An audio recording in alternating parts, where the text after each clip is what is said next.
O kayo, liquidate nyo na 36 million nyo. 'Di ba? Liquidate nyo na 36 million ninyo.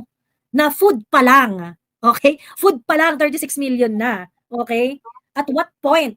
Okay? At what point kayo nagpakain ng 10,000 na katao?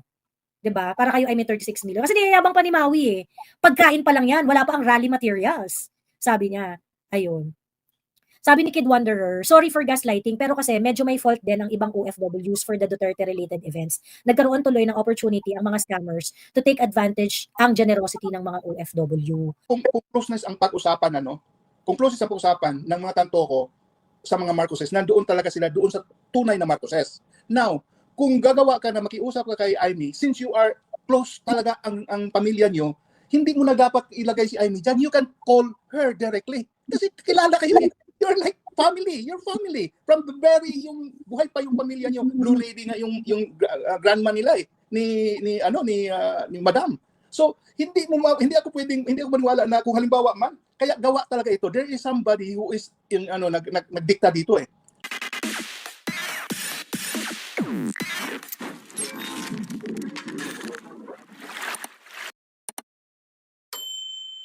Hi, Mami Laika. Hello, napaakyat lang ako kasi naloka talaga ako dun. So yung mga donation nila, umaabot na ng 36 million? Well, Maui is boasting about it. Di ba sinabi niya na magpapakain tayo ng 1,000 tao, 200 lang ang ano mo, $200 lang ang yabang mo, pagsasalitaan mo na kami? O ba't hindi mo maliquidate yung 36 million? Ang laking business na pala niyan. Alam mo Mia, kaya, di ba, alam mo naman ako, hindi ako, kumbaga kaya hindi ako nyo kasama kasi wala naman akong balak mag-vlog talaga, wala naman akong something, wala akong balak sumikat or whatever. Ang nakataon lang sa TikTok noon na nag-viral ako. Pero medyo may red flags sa akin yung mga vloggers. Piling-pili talaga kasi para sa akin talaga yung mga vloggers is karamihan is kuha ka ng followers tapos ganyan-ganyan, then pagkakakitaan mo na. So, pili lang parang nung time ni TP, si Sas, si Crisette hindi ko masyadong pinapalo, pero pag may mga donation drive si Crisette noon sa Marawi Soldiers, mga nagbibigay ako. Pero kila Maharlika noon, saka yung iba pang vloggers na hindi ko na nasasabihin kasi hindi naman sila kasali sa kawala na. Nandidiri ako pag tayo, tapos mag-donation tayo, ganyan-ganyan. Ano ba yung awin ni TP saka ni Maharlika noon, di ba tungkol sa pera ng mga OFWs din? And then ngayon, eto na naman siya.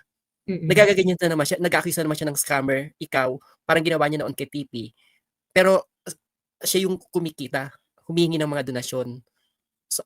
So alam niyo, kasi, Mami Joey, nung nagsimula tayo sa TikTok, maliliit lang tayo noon eh. Wala namang, di ba, pag lumabas pa tayo, kanya-kanya or libre-librihan, walang humingi ng malaking pabor, walang ganon. Even yung mga barkada natin, alam mo naman, di ba, yung mga, alam mo yung mga TikTokers na hindi naman, hindi lumalapit sa atin kahit alam natin nangangailangan sila. Hindi rin natin sila inuudyok. So, kilala ko si Mami Joey. Between Maharlika and Mami Joey, kahit hindi ko kilala si Maharlika, o sa history niya, hindi ko siya pagkakatiwalaan. Kahit sito. Lalo na yung Mawing bakla na mukhang, alam mo, isa pa yun, alam ni Mami Joey, hindi ako mahilig, medyo, iwas ako sa mga bading.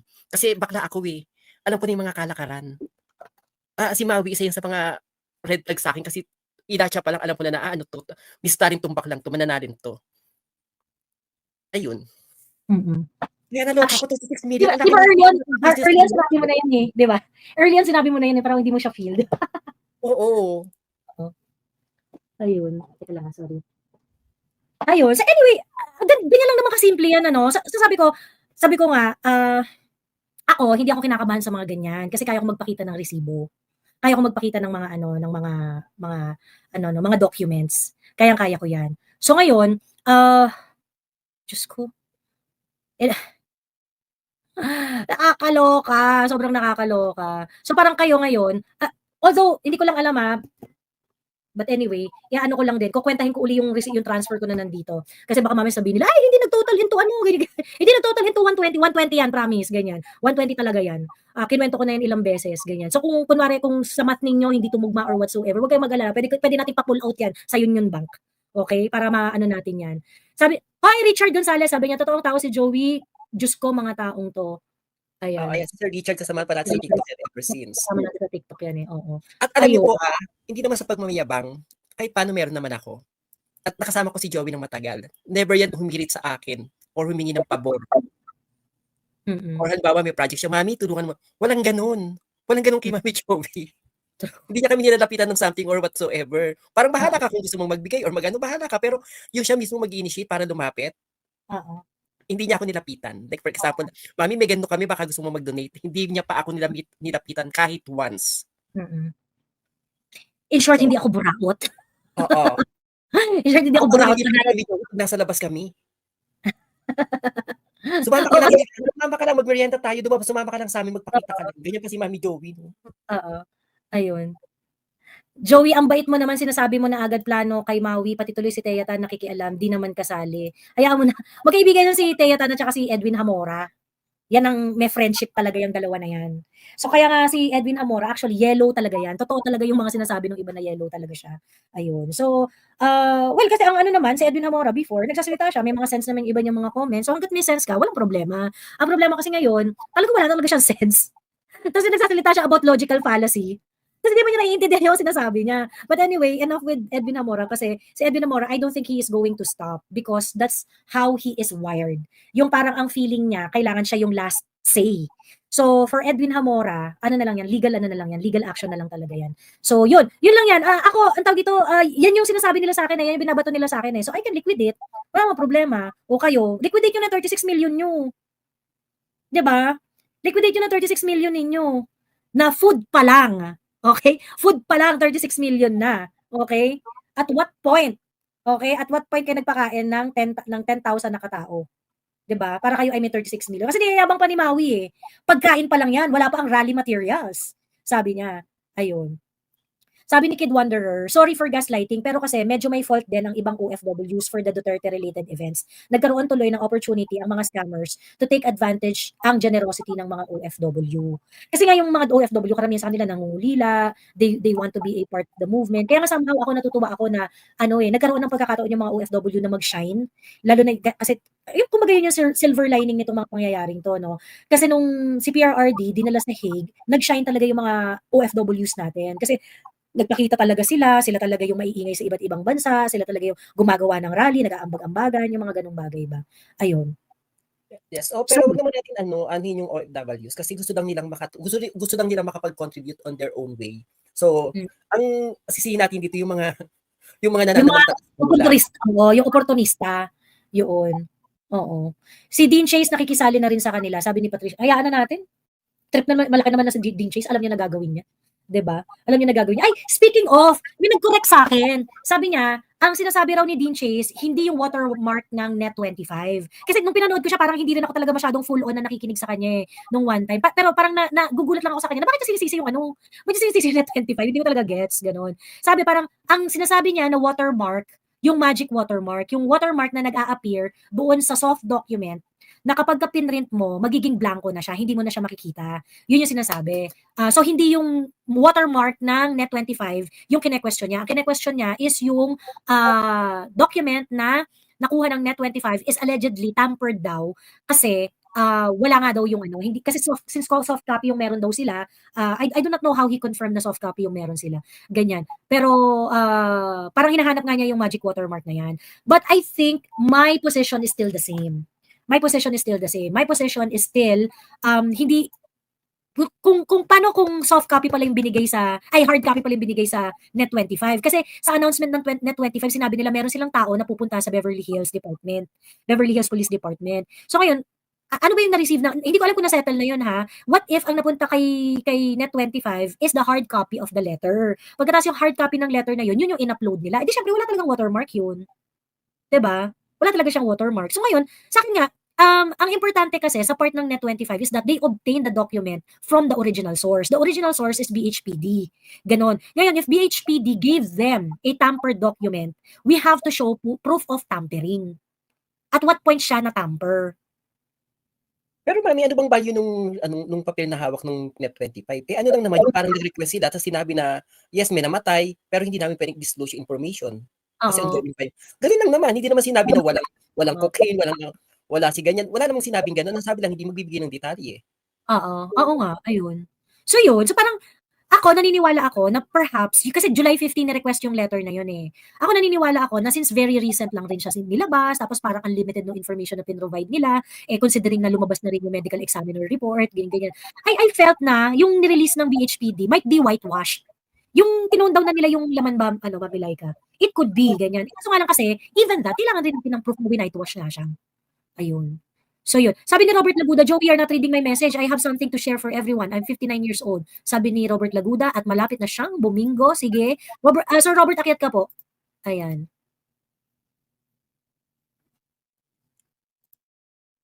Joey, Sabi di ako niya- kamura naman kay Teyatan. Naiinis ako lagi kanya tinitira. Ay, may napasin. Pinapangalanan ako ni Teyatan?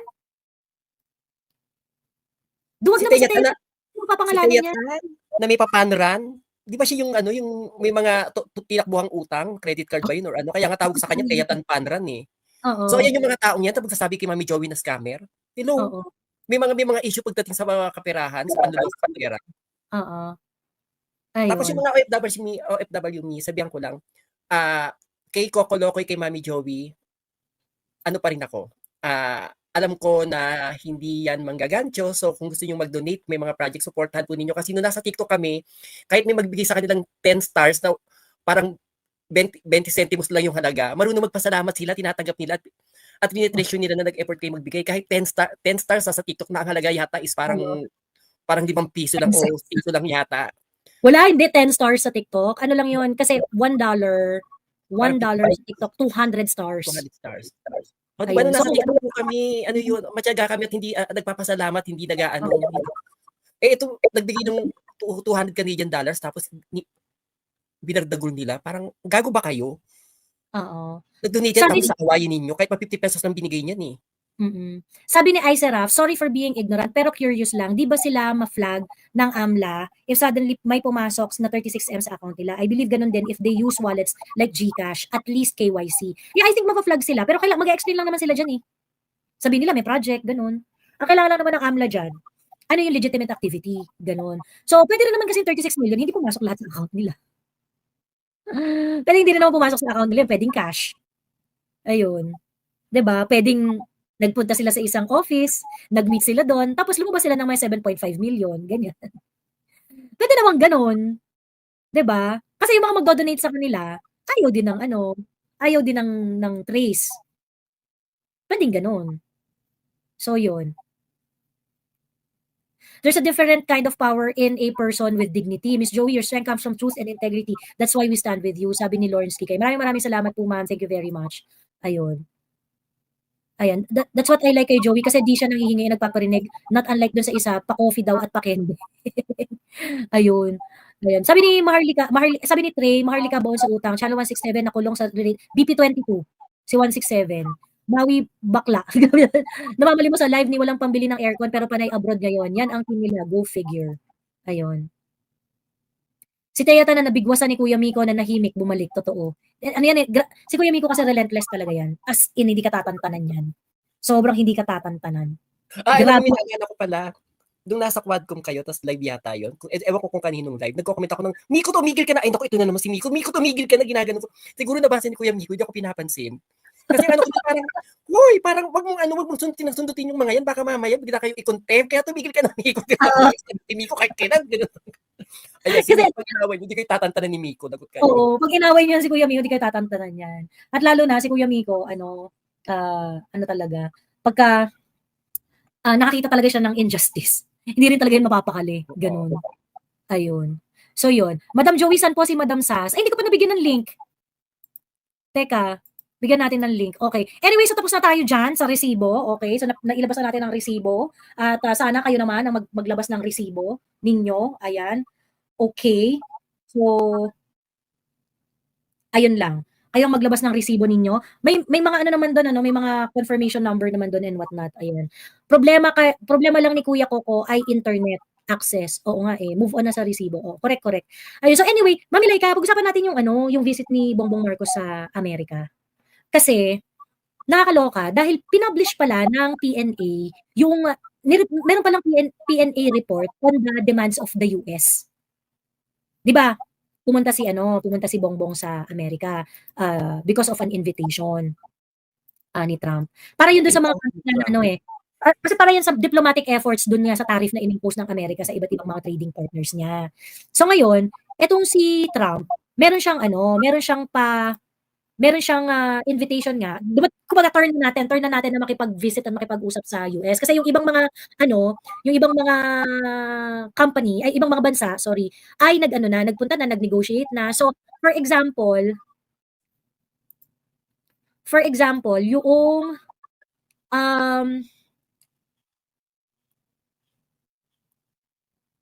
ayan, yung Thailand, 36 to 37 yung kanilang tariff. Si Indonesia, from 32%, naging 19% lang yung negotiated tariff nila after bilateral talks. Si Malaysia, 24%. Si Brunei, 24%. Si Philippines, originally, 17 yung ini-impose sa ating tariff ni Amerika. Tapos binago nilang, ginawa nilang 20% despite diplomatic efforts. Ayun, nakakaloka. And then Singapore is the lowest at 10% baseline tariff. So si Singapore yung pinaka-cheapest sa buong region. Okay. Ngayon, pupunta si Bongbong sa Amerika. So ang main thrust ng pagpunta ni Bongbong sa Amerika is really about the tariff. Yun yung sinabi niya dun sa yun yung sinabi niya dun sa kanyang tawag dito? Sorry ha. Yun yung sinabi niya sa kanyang trip. Pero may tanong ko lang, in-invite ba siya talaga? Sinabi ba ni Trump na halika pumunta ka rito pag-usapan natin? Or sinabi lang ni Trump na pwede naman pag-usapan? And then napunta tayo, punta ako. Yeah. Ano kasi siya, yung para siyang lahat ng bansa, talaga, parang meron kayong turn to go to the US to talk to Trump para pag-usapan yung tariff. So dumating lang yung turn natin. So parang it's really not something very special kasi lahat naman talaga kinausap niya. Ayun. So it's really more of that. So yung negotiation nila, kumbaga meron nang inimpose si US na papayag lang kami kung ito yung mga kondisyon. Yun yung nabasa ko, talagang made public ba yun ever since? Akala ko nung una hindi siya made public yung mga imposition ni Trump. Pero eto nga ni-report nga ng PNA, kasi sa report ng PNA, para raw magkaroon ng reconsideration doon sa 20% tariff on PH goods. Ito ang gagawin ng Amerika. So, in this article, at least meron mga 3 or more na conditions yung Amerika in order to reconsider yung tariff.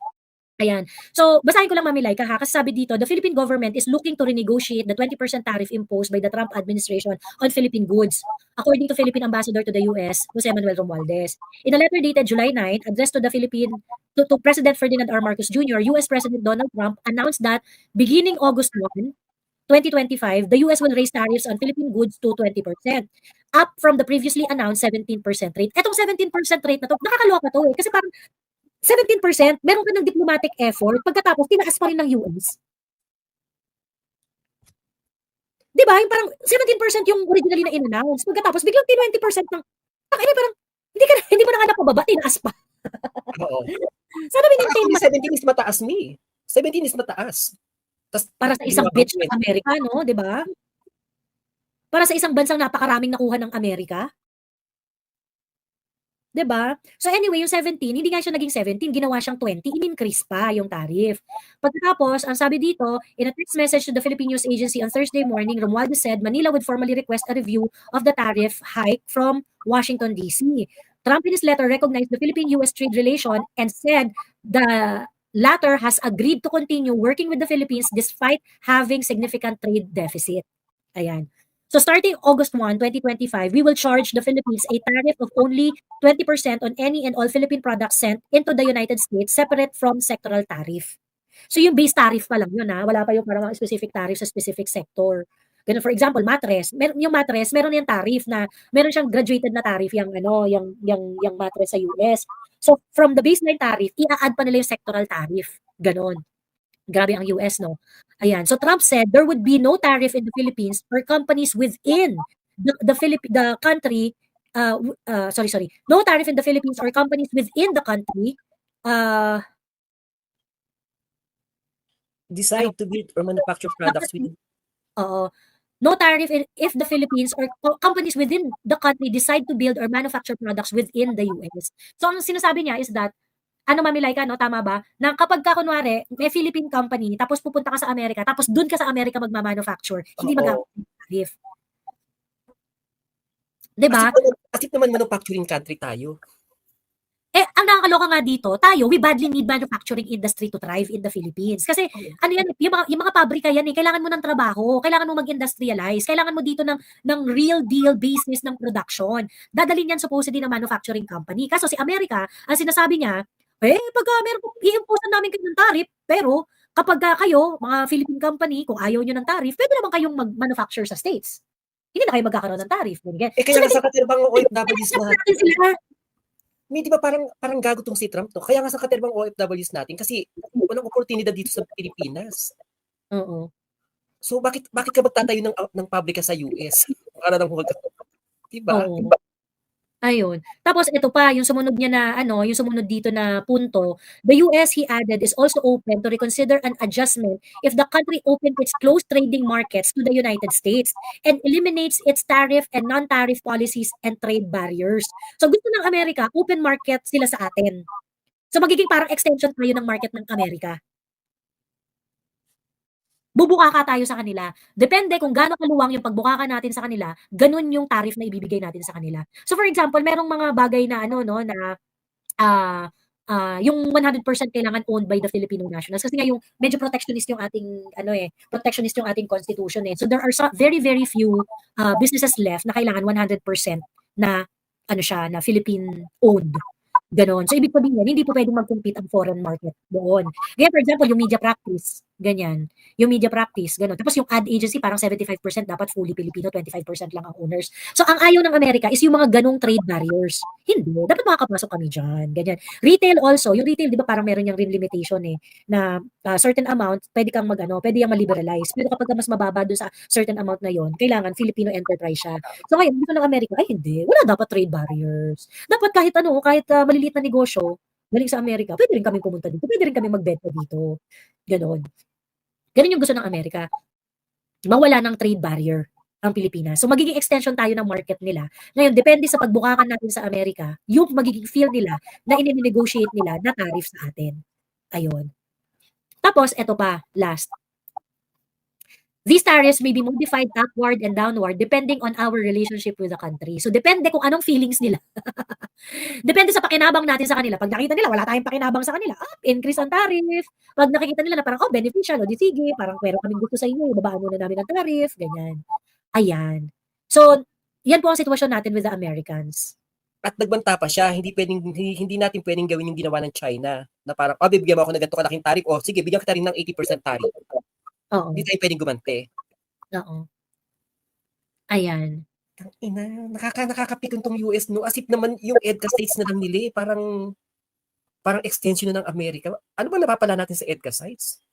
Totoo.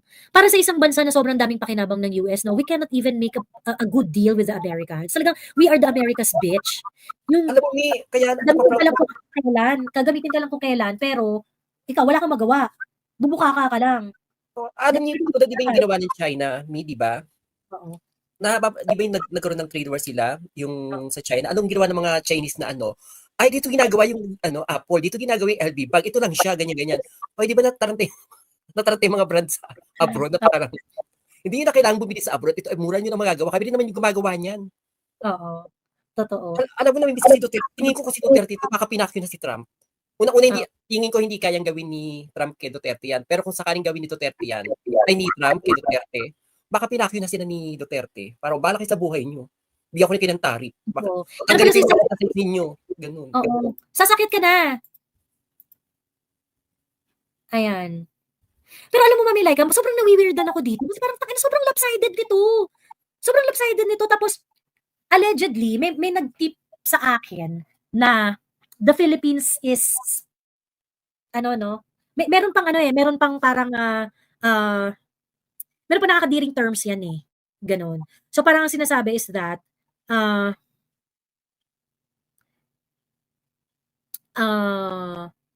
yung mga deals natin yung mga manufacturing deals natin with another country, hindi nila ikatutuwa.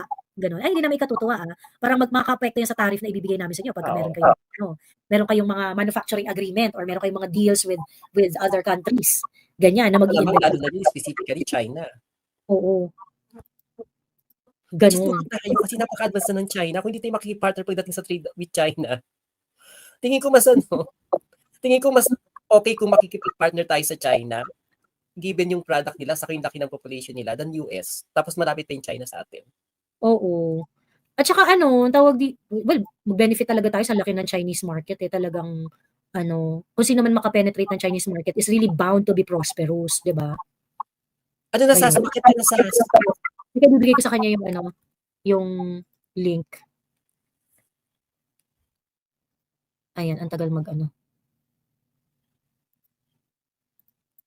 So, yung punta dun para pakipag-negotiate, para ibaba yung 20%, pero ang daming condition na parang mas masahol pa kaysa sa 20%. Para ano pang pumunta ka dun? Oo. So parang ano talaga, nandun tayo para igisa sa sarili nating mantika, Diyos ko. Ayun. Nandun tayo para ano, pag-initan. So, parang kung ako, o di sige, kung yan pa yung condition mo, di sige, may 20% mo na lang, bahala ka sa buhay mo. Mm. Ayun. Nakakaloka nga eh. May chismis na ano eh, na parang bound to agree daw dito si BBM eh. I do not know. Ngayon ang ano ko nga, ang feeling ko, ano kaya to? Baka mamaya tanim fake news to.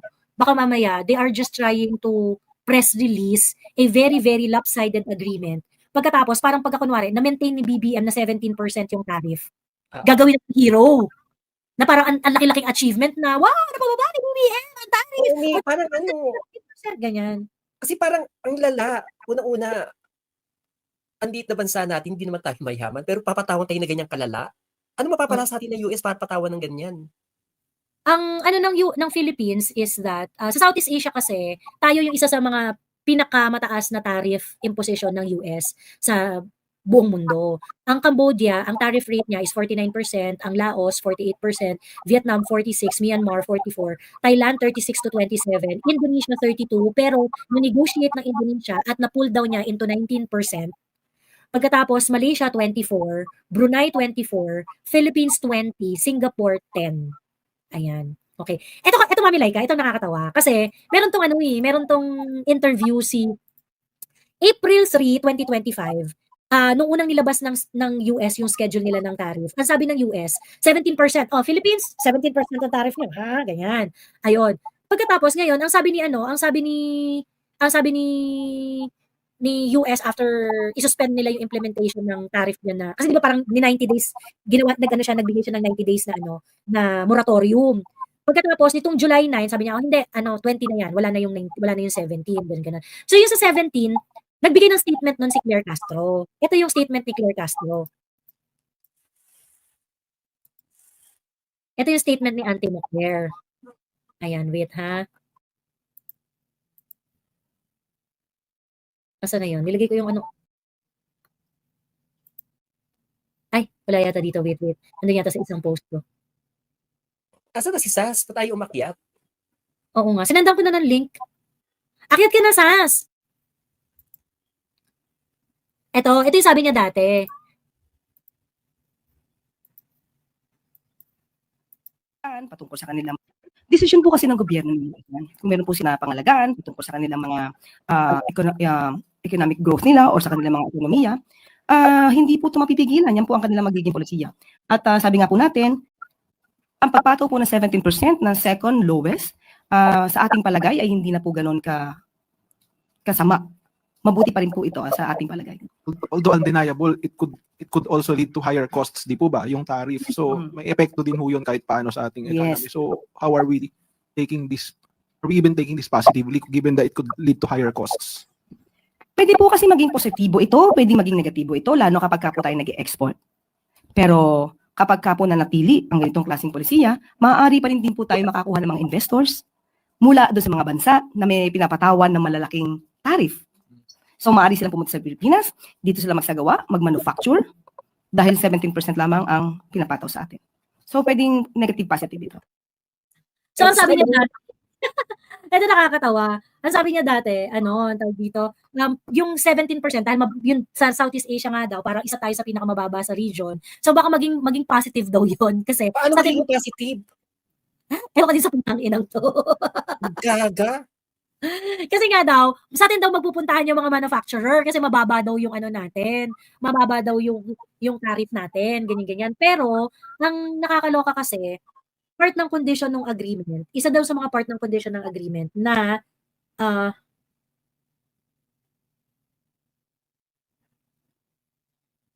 Eto, Ang PH shall refrain from all forms of non-commercial assistance and subsidies to manufacturing enterprise or else address any distortive impacts of the same on trade and investment with the US. Ayun. Tapos, US also demands, ito mga chika lang to ha, hindi ko alam kung gaano katotoo to, that PH not enter into a new bilateral fair trade agreement with a country of concern of the US. So, parang nililimitahan tayo ng Amerika na gumalaw para mapagyabong natin yung manufacturing industry natin dito sa Pilipinas. Kasi maggagawa ka ng mga bilateral agreement, ganyan-ganyan, mga fair trade kinembot, ganyan-ganyan. Maggagawa ka ng mga ganyan in order to, of course, increase your productivity, ganun. Ayaw ng US yun. So, if you're going to do something like that, tariff. Ayan. Yun yung ano ano ba niya. ang export natin sa US? Na kailangan patawan ng malaking tariff. Eh, di ba usually mga agricultural products naman, saka mga kung ano-anong, hindi naman yung mga, hindi naman pwedeng mga electronics, hindi naman pwedeng ano mo, di ba? Matre. Alam ko matres. Yung Mandawi foam, nag-export tayo dyan sa US. Oo nga. Oo. Hindi, tsaka iba pa, yun yung mga agricultural products. Ganun. So, hindi ko bagets na kung mababa yung tariff natin, pupunta rito magmamanufacture yung ibang bansa. Tapos, syempre yung ibang bansa, pag magmamanufacture dito, pero pag binenta nila yun sa US as product nila, edi ganun pa rin yung tariff. Hindi ko magets. Hindi, kasi yun nga, kumbaga parang, kunwari, pag gumawa sila ng iPhone dito sa Pilipinas, 17% lang yung tariff pagka pupunta siya ng US market. Pero kapag kunwari, yung iPhone, ginawa mo sa, let's say, sa Cambodia, 46%, ilan nga yung Cambodia? Pag ginawa mo yung Cambodia, yung ano sa Cambodia, yung iPhone sa Cambodia, 49% yung tariff. So, ibig sabihin, meron ka ng disadvantage dun sa price. Hindi na siya competitive kasi 49% siya eh. So, ngayon, parang ang punto ni Auntie Claire is that, pipiliin mo na lang na mag-manufacture sa Pilipinas kasi pag in-export ng Pilipinas yan, tapos ang target mo is US market, 17% lang ipapataw sa'yo. Ganon. Eh, ang tanong nga kasi doon, buti ba sana kung ine-encourage ng Amerika na palakasin natin yung manufacturing natin. Kasama sa mga terms nila yun na parang, why, hindi kayo pwedeng mag-enter ng FTA sa mga countries of our concern. Who are the countries of your concern? China, Russia, Brazil, South Africa, yung mga mayayamang bansa, yung BRICS? Ganun ba? Tapos, they also want to refrain they also want the PH to refrain from all forms of non-commercial assistance and subsidies to manufacturing enterprises or else address any distortive impact of the same on trade and investment with the US. So, yun, kung dapat daw hindi tayo maghihingi ng mga non-commercial assistance and subsidies sa ating mga manufacturing enterprises. So, for example, magtatayo tayo ng pabrika ng seaweeds. Gusto nating humingi ng tulong sa South Africa, kunwari. Ano lang to, speculation ko lang to kasi feeling ko, yung countries of concern nila, yung mga countries na BRICS. Feeling ko lang. Yung mga BRICS countries yung tinutukoy na countries of concern dyan. China, syempre, ganyan. India, ganon. So ngayon, pagka kunwari, magtatayo ka ng manufacturing ng seaweed, ganyan. Hindi ka po pwedeng humingi ng, kunwari, merong isang pilantropo mula sa India. Kasi yung mga Indians, maraming philanthropists dyan na magtatayo ng manufacturing company sa baybayin ng sipit-sipit. Ayan. Hindi po pwede. Ayaw nila. Or else, sabi ng Amerika, face the any distortive impacts of the same on trade and investment with US. May pagbabanta. So, ililimit nila yung natin, yung ability natin to trade and to Oo, parang iginapos ka, parang wala kang karapatang yumaman, ha? Yayaman ka lang nakadikit ka sa akin. Yayaman ka lang sinabi ko.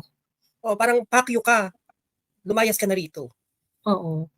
Ayun. Ang mga gadget daw na, ang tawag dito, ang affected dito would be,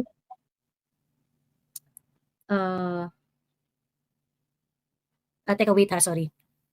Yung, kasi kanina tinanong mo kung ano yung ina-export natin sa kanila eh. Ang affected would be,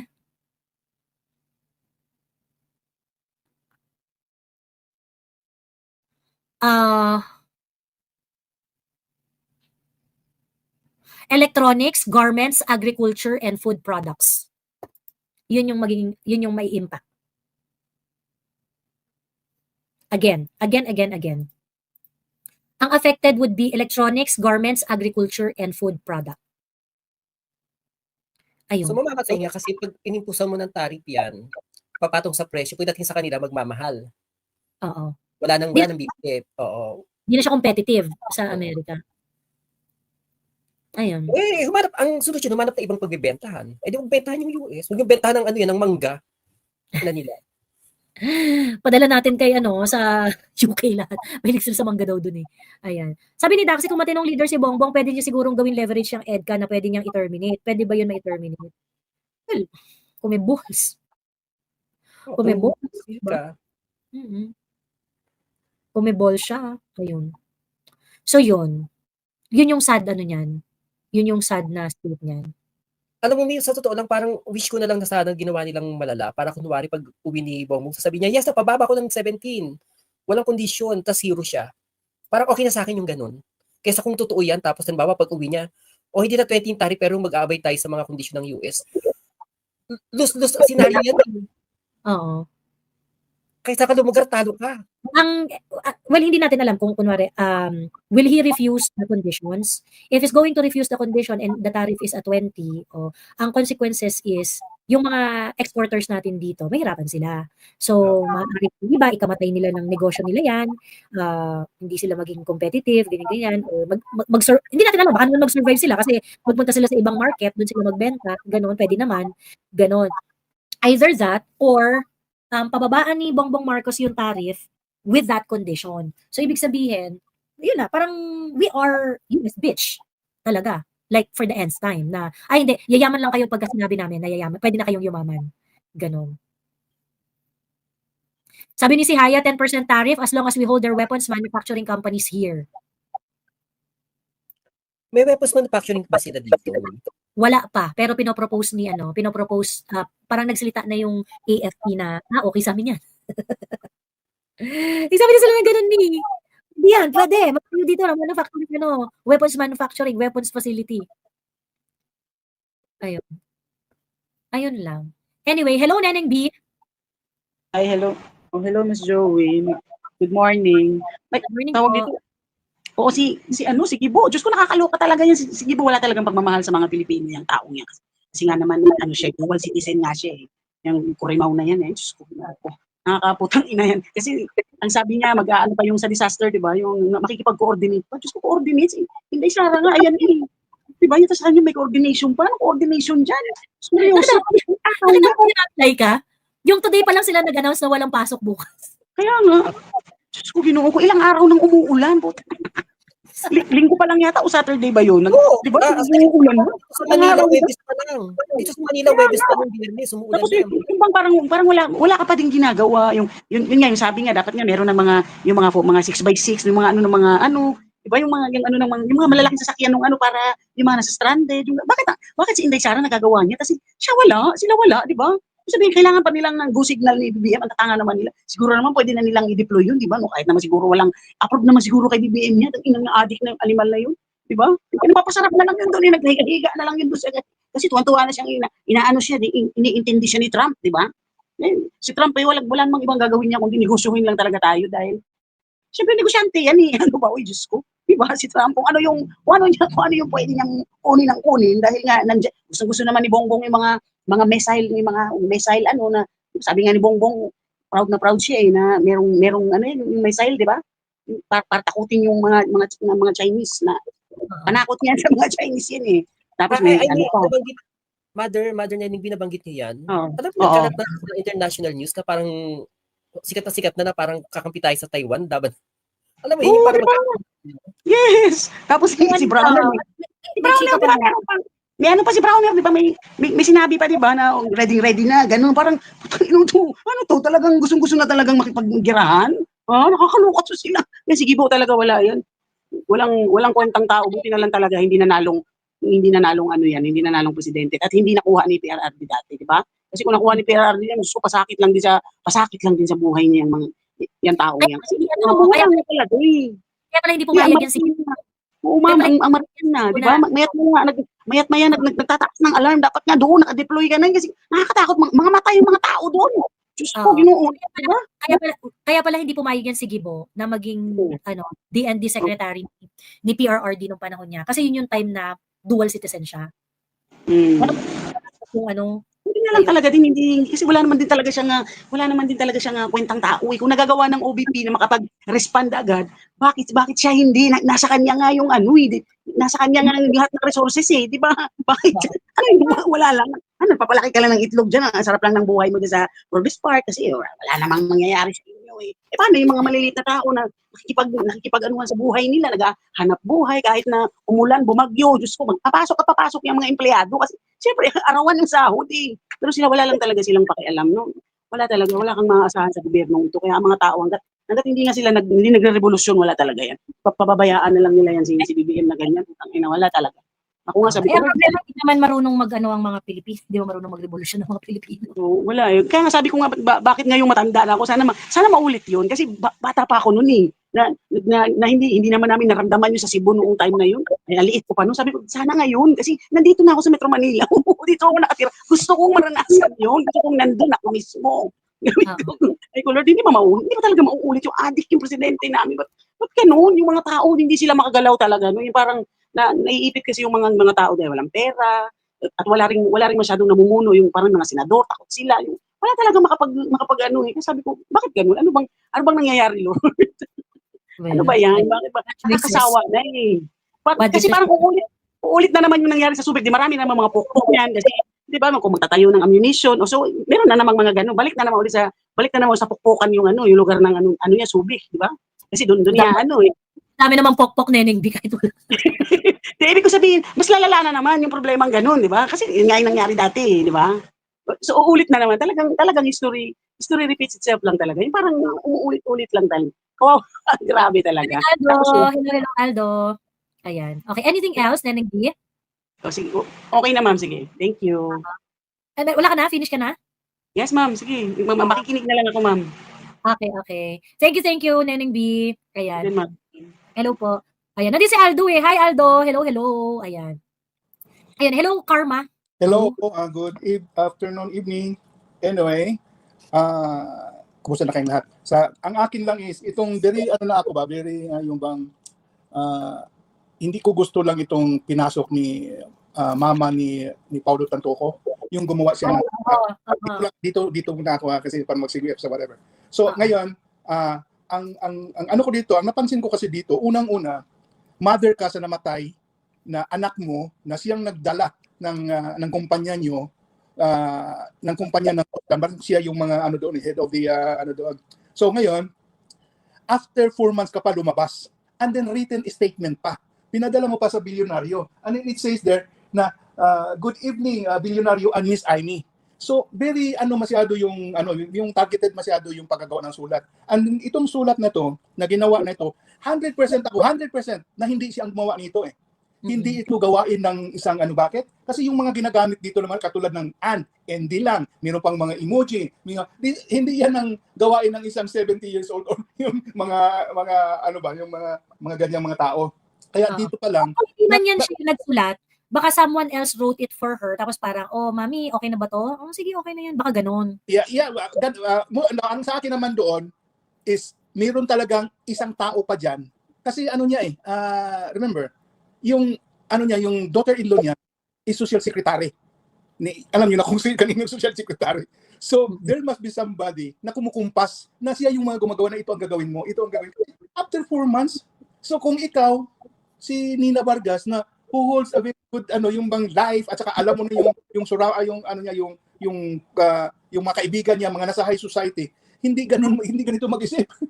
Yung mga ganun, may worry yan. May sadness ang mo pag nagsasalita ka, hindi statement ang gagamitin mo. And then ako malaki ang ko dito, ang feeling dito under duress. Itong si while pinupus sa kanya na ito basahin mo, ipadala mo to under your name.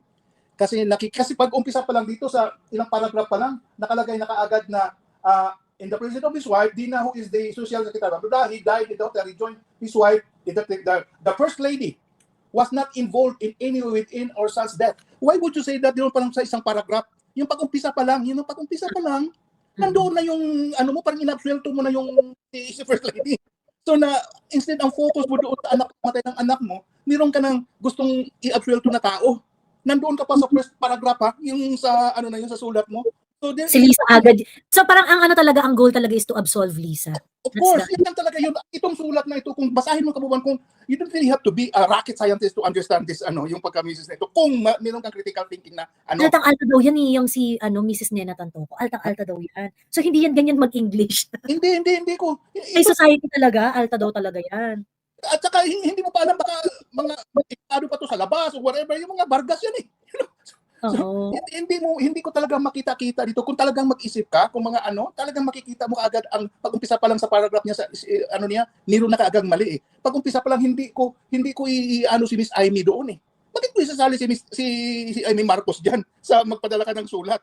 Kasi inano na niya, wag mo nang parang kumbaga hindi siya walang kasalanan dito si Lam, parang hindi siya involved dito. Why would you do that, you know? So, concern ka dapat sa namatay mong anak, hindi doon sa concern ka doon na Pero yung ang iniay ni La Attorney Trixie na relationship ng Marcos Tantoco, kasi grabe yung intertwine ng kanilang wealth and politics and life. So maintindihan mo na magtatakipan talaga tong dalawang pamilyang to.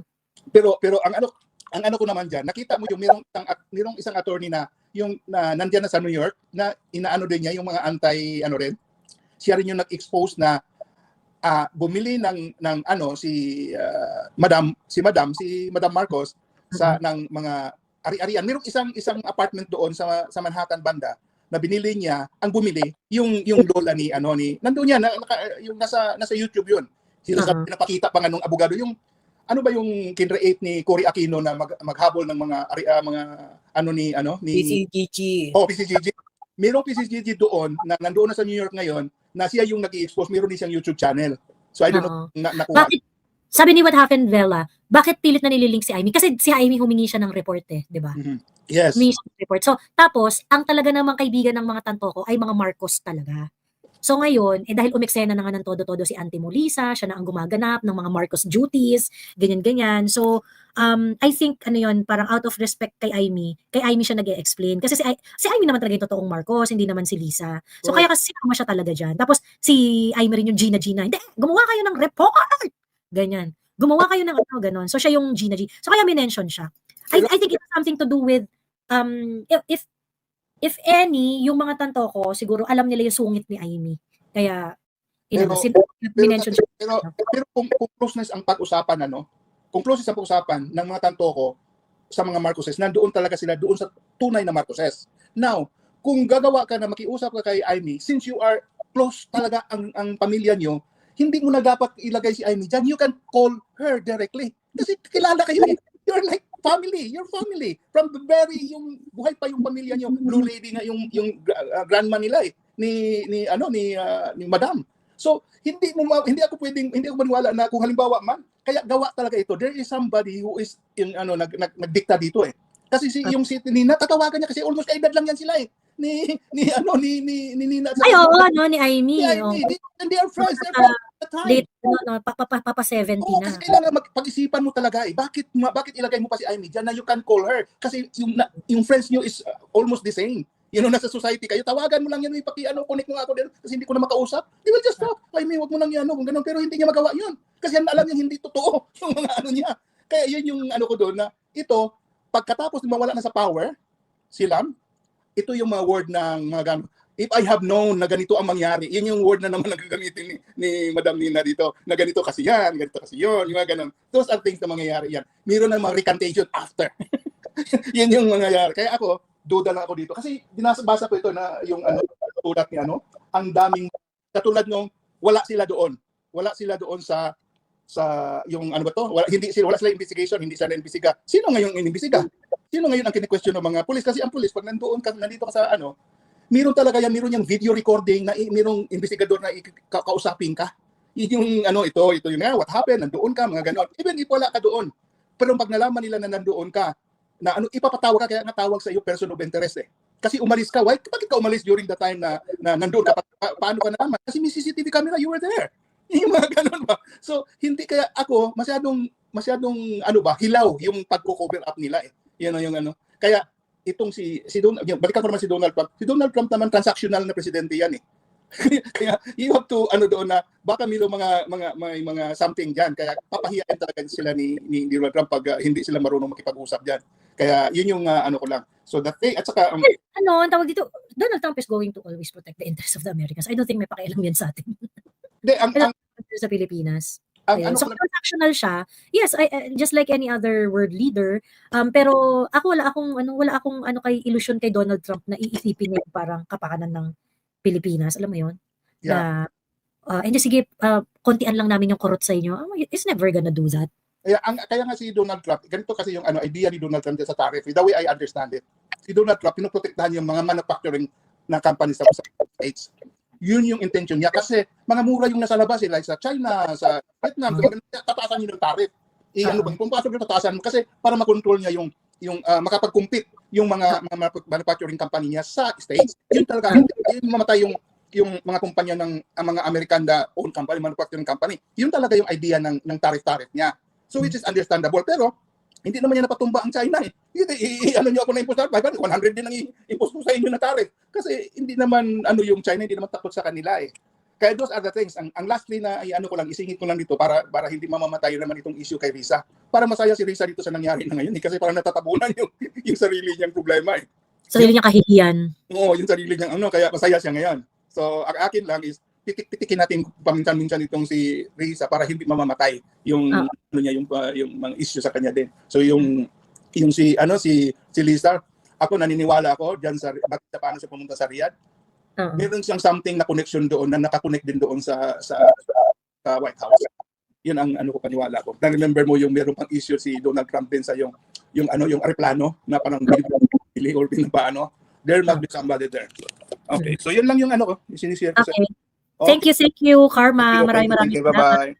Shout out kay kay Sara 2028. Hello po sa inyo. Ayan, in order to boost our economy, I highly encourage this government legalize prostitution and drug use para naman bongga.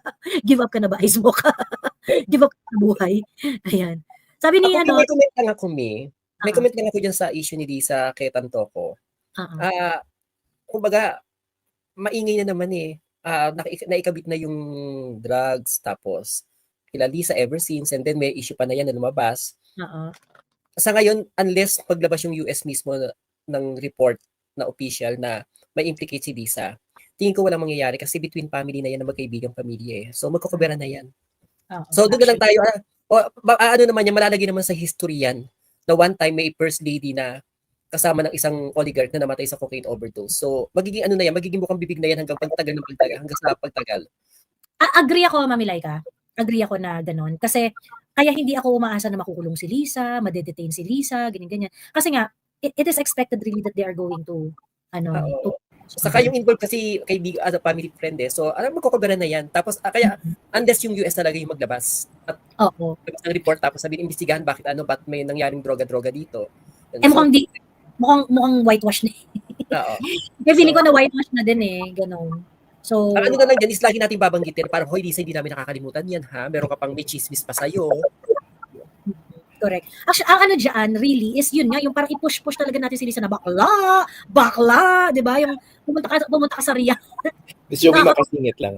Good morning, Mami Laika. Doon sa sinasabi ni Mami Laika, I think ang pinaka-best route dito is talagang Senate investigation. Kasi kung aasa tayo sa US, I mean, yung bigger scandal sa US at the moment na current usapan is the Epstein files, right? There's a big debate happening in the US now na si Elon himself is now going against Trump to release the Epstein file.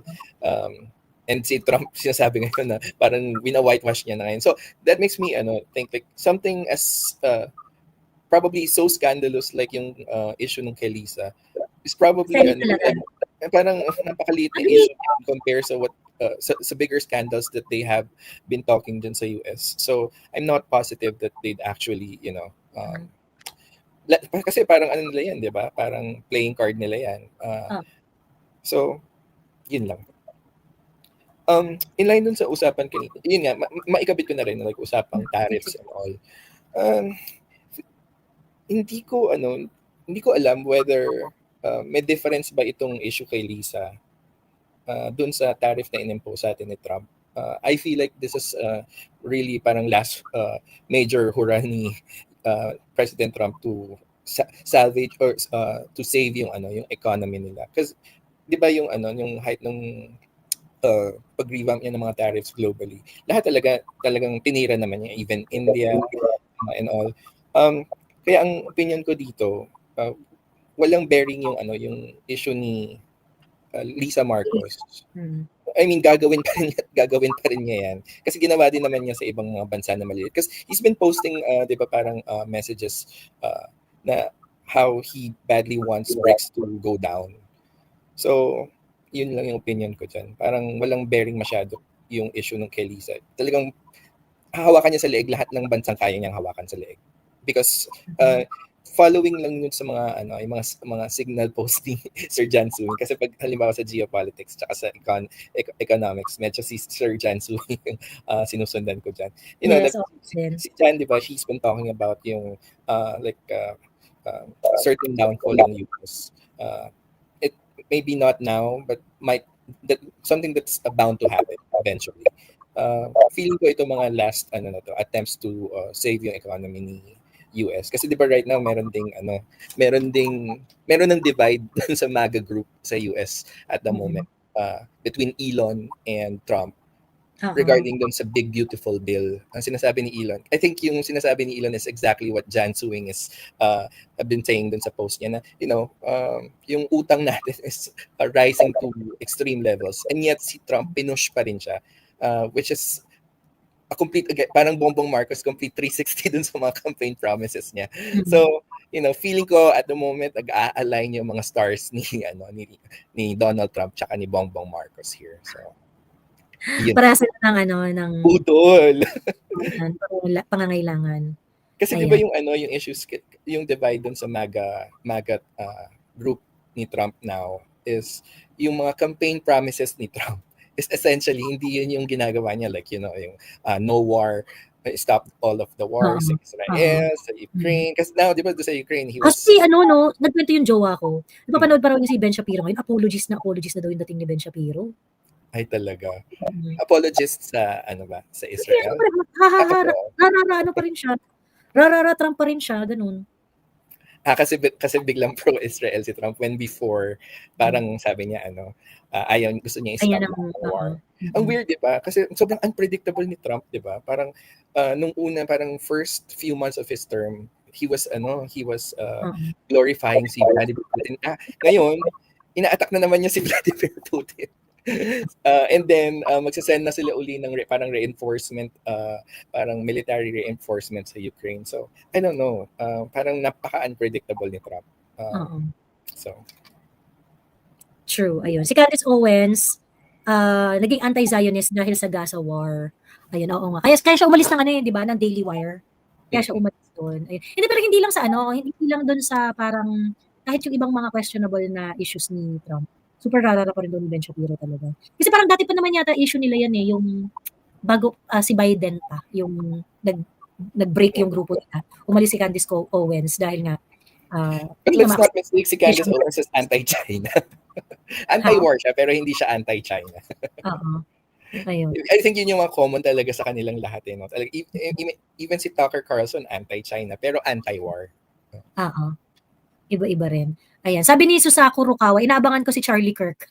Kung kailan siya kung kailan siya babalik ka. Ayan. Pero curious ako. Ito yung, maganda sana kung nandito si Sas. Pero gusto ko rin marinig yung opinion niyo. Could have things be different? Kung, let's just say na halimbawa, hindi si BBM yung nakaupo ngayon, right? Let's say it was Sarah and she decided to run. Do you think na yung estado ng Pilipinas would still be better kung halimbawa we have regardless whether it's Sarah or somebody else, parang may strong stance against the US foreign policy? Sorry, ano yan? Sorry, hindi malinaw yung question ko. Like halimbawa, kung you have a president right now na parang katulad ni Duterte na willing to stand up against the US, do you guys think things would be better for us economically? I don't know. I think it will give us more opportunities. Ganun. Kasi parang tingnan mo yung ginagawa ng Indonesia, di ba? Parang okay naman sila sa US, tapos they maintain certain level of relationship with China. Hindi sila non-committal sila, pero at the same time, whatever they agreed on with some bigwigs, they were able to deliver. And they were able to perfectly balance yung yung interest nila vis-a-vis doon sa mga trading partners nila, doon sa mga ka-agreement nila. I think if PRRD, or at least the policy of PRRD, is being implemented up until now when it comes to foreign policy, it will give us more opportunities. Ganun. Kasi More, unang-una, hindi more busy. trade deals with other countries like Yeah, China.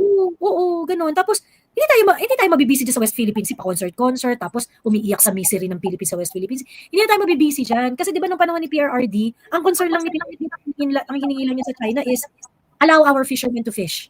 Naka-fish yung mga fishermen natin. And then, we try to prioritize other things dito sa bansa natin during that time. So, without surrendering any of our claim, di ba? Or